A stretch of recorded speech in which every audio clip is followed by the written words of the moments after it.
Hello everyone, how are you all? I hope you all are fine. So today we are going to learn nomenclature of ethers. इससे पहले के video में हमने nomenclature of alcohols और phenols देख लिया है। इस वीडियो में हम nomenclature of ethers देखेंगे।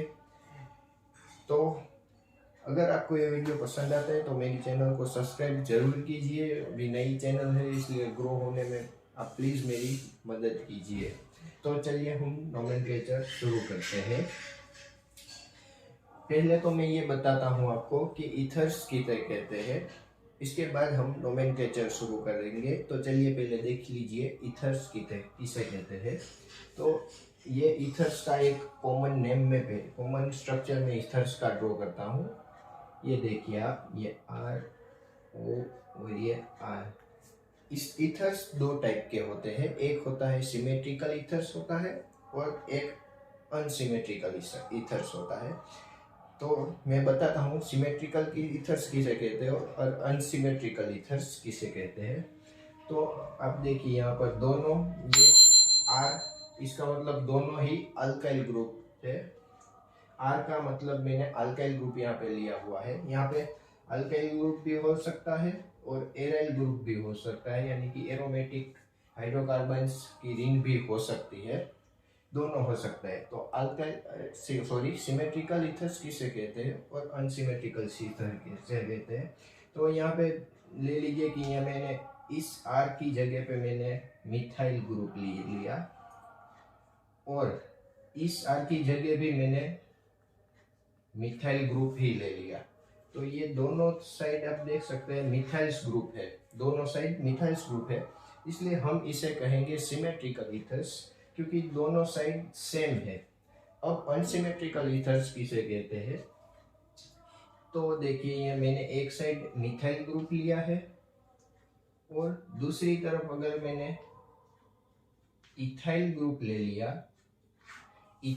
ले लिया, तो हम इसे अनसिमेट्रिकल ईथर्स कहेंगे, क्योंकि दोनों साइड आप देख सकते हैं डिफरेंट दोनों साइड हो गई है, तो इसे कहते हैं अनसिमेट्रिकल ईथर्स। ये कुछ बेसिक बातें थी जो आपको जाननी जरूरी थी। तो अब चलिए हम शुरू करते हैं नोमेनक्लेचर ऑफ ईथर्स के लिए, कॉमन नेम के लिए और IUPAC नेम के लिए सिर्फ आपको दोनों के लिए दो दो रूल्स याद रखने होंगे।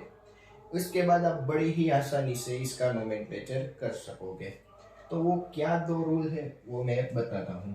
तो देखिए यहाँ पे कॉमन नेम के लिए आपको ये दो रूल याद रखने पड़ेंगे। एक अल्फाबेटिकल ऑर्डर फॉलो करना पड़ेगा, अल्फाबेटिकल ऑर्डर, और एक नए जो को ईथर्स का नेम होता है उसके एंड में आपको कंपलसरी ईथर्स लगाना पड़ेगा कॉमन नेम के लिए। किस तरह से ये मैं बताता हूँ। चलिए ये मैंने एक मिथाइल ग्रुप वाला ये ईथर लिया है, दोनों तरफ मिथाइल ग्रुप है।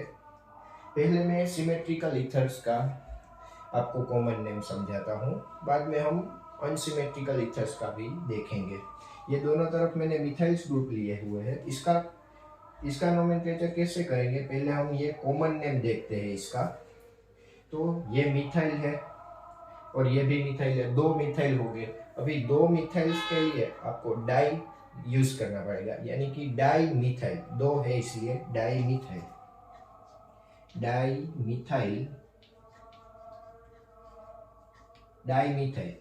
ये देखिए डाई मिथाइल।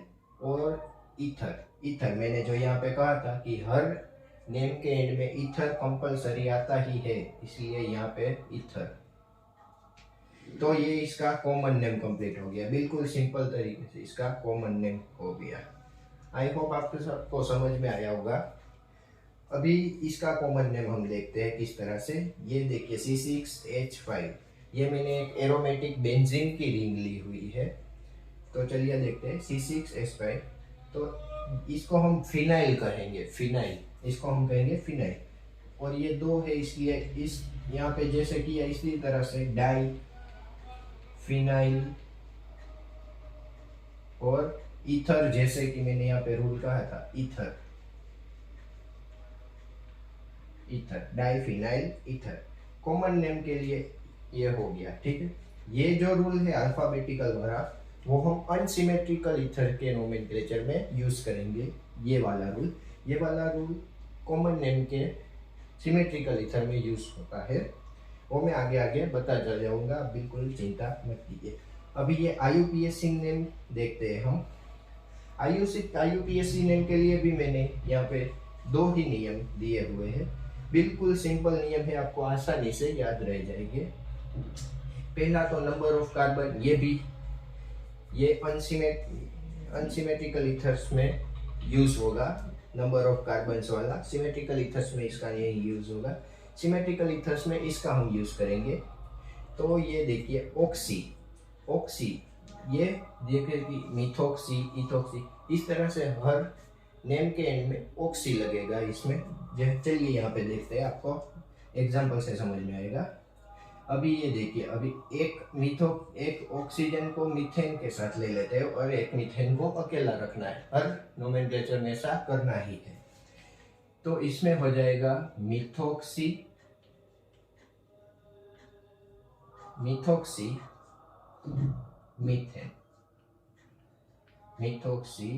मीथेन, ये हो गया इसका IUPAC नेम, मिथॉक्सी। अभी ये किसके साथ लेना है मिथॉक्सी? तो ये जिस कार्बन में, जैसे कि दोनों तरफ अलग अलग नंबर के कार्बन है, जिस कार्बन में भी नंबर ऑफ कार्बन जिसके साथ कम हो, इसके साथ ही ये ऑक्सी लगेगा। तो ये हो गया मिथॉक्सी मीथेन, इसका IUPAC नेम हो गया। अगला देखते हैं हम इसका। तो यहाँ पे होगा, देखिए फिनॉक्सी। मैंने यहाँ तक कहा था जैसे कि फिनॉक्सी, और इसके साथ हमने फिनॉक्सी ले लिया, ऑक्सीजन इसके साथ ले लिया, तो ये C6H5 को हम क्या कहते हैं, आप सबको पता ही है, इसे हम बेंजीन कहते हैं। इसलिए फिनॉक्सी बेंजीन।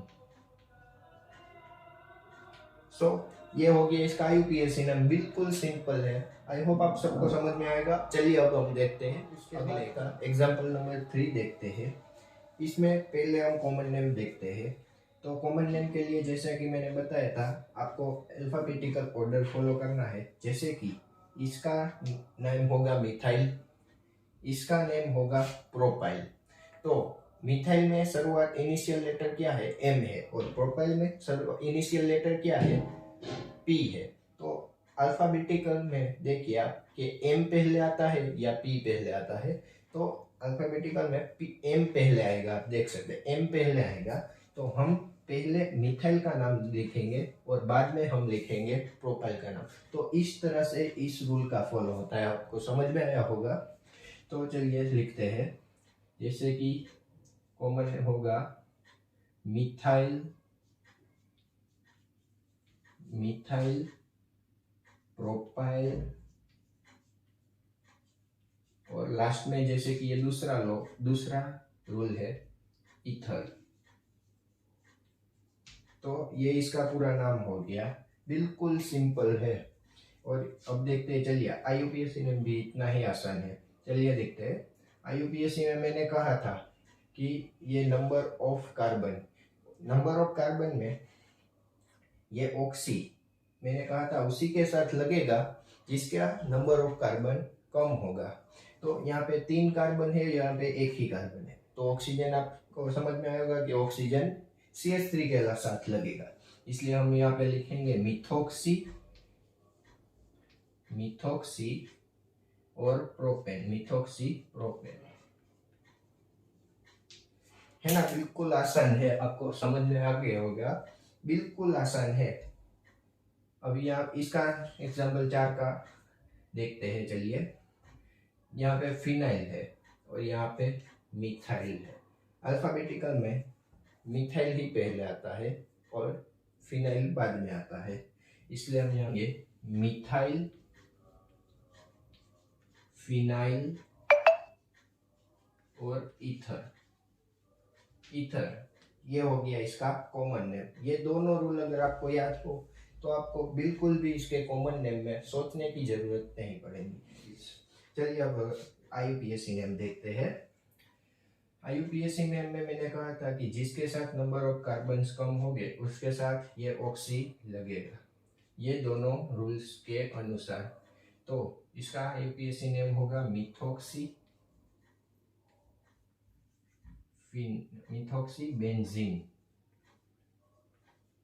बेंजीन क्यों? क्योंकि ये उसके साथ चला गया तो ये C6H5 ये कैसा स्ट्रक्चर हो जाएगा, यहाँ पे देखिए आप, ऐसा स्ट्रक्चर ये हो जाएगा, ये C6H5। तो इसे क्या कहते हैं? हम इसे बेंजीन कहते हैं, इसलिए यहाँ पे आ जाएगा बेंजीन। इसका भी हम कॉमन नेम देखते हैं। कॉमन नेम, चलिए अल्फाबेटिकल ऑर्डर जैसे कि यहाँ पे हम लगाए तो हेप्टेन, ये H पहले आएगा, और C6H5 में इसे बेंजीन कहेंगे तो B पहले आएगा और H बाद में आएगा, सॉरी। इसलिए हम इसका नाम पहले लिखेंगे, जैसे कि बेंजाइल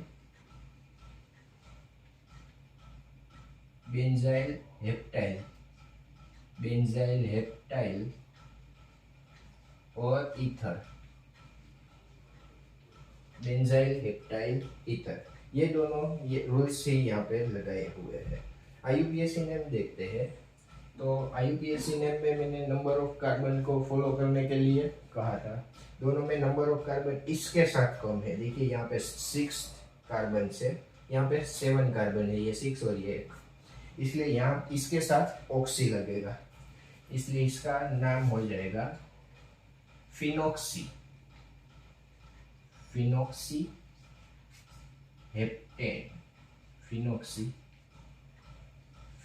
हेप्टेन, ये इसका हो गया कॉमन नेम।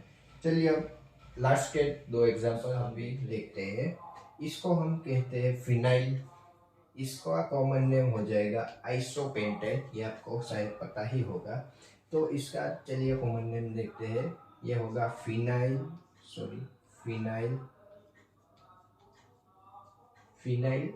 Isopentyl ether. देखिए अल्फाबेटिकल ऑर्डर में हम आइसो को कंसीडर नहीं करेंगे, डायरेक्ट ये पेंटाइल के पी को ही हम कंसीडर करेंगे। अब इसका आईयूपीएसी नेम देखते हैं। आईयूपीएसी नेम में ये यहाँ पे लॉन्गेस्ट चेन पहले हमको पसंद करनी होती है, सिलेक्ट करनी होती है। तो ये 1 2 ये 3 और ये 4, ये लॉन्गेस्ट चेन हो गई, और ये 3 नंबर पे ये मिथाइल है, इसलिए इसका आईयूपीएसी नेम होगा 3 मिथाइल ब्यूटॉक्सी। क्यों ब्यूटॉक्सी? यहाँ पे देखिए नंबर ऑफ कार्बन देखिए, यहाँ पे 6 है, यहाँ पे 4 है। ऑक्सी किसके साथ कंसीडर होगा? इसके साथ कंसीडर होगा, इसलिए चलिए लिखते हैं 3 मिथाइल ब्यूटॉक्सी, और ये बेंजीन। यहाँ पे क्या बच गया? बेंजीन बच गया। चलिए अभी इसका कॉमन नेम देखते हैं। इसका कॉमन नेम नहीं होगा, इसका कॉमन नेम किसी तरह से होता नहीं है, इसका डायरेक्ट आईयूपीएसी नेम ही हमें लिखना होता है। आईयूपीएसी नेम किस तरह से? तो यहाँ पे ये लॉन्गेस्ट चेन सिलेक्ट की, ये कार्बन नंबर 1 और ये कार्बन नंबर 2। कार्बन नंबर 1 के साथ भी ये मिथॉक्सी ग्रुप जुड़ा हुआ है, कार्बन नंबर 2 के साथ भी मिथॉक्सी ग्रुप जुड़ा हुआ है, इसलिए हम इसका आईयूपीएसी नेम लिखेंगे 1 2 डाई मिथॉक्सी इथेन। तो ये पूरे इथर्स का कॉमन नोमेनक्लेचर हो गया। अगर आपको वो समझ में नहीं आया तो मेरे कमेंट बॉक्स में आप मुझे ज़रूर पूछ सकते हैं। मेरे चैनल को सब्सक्राइब कीजिए, लाइक कीजिए और अपने फ्रेंड्स के साथ भी ज़रूर शेयर कीजिए। Thank you.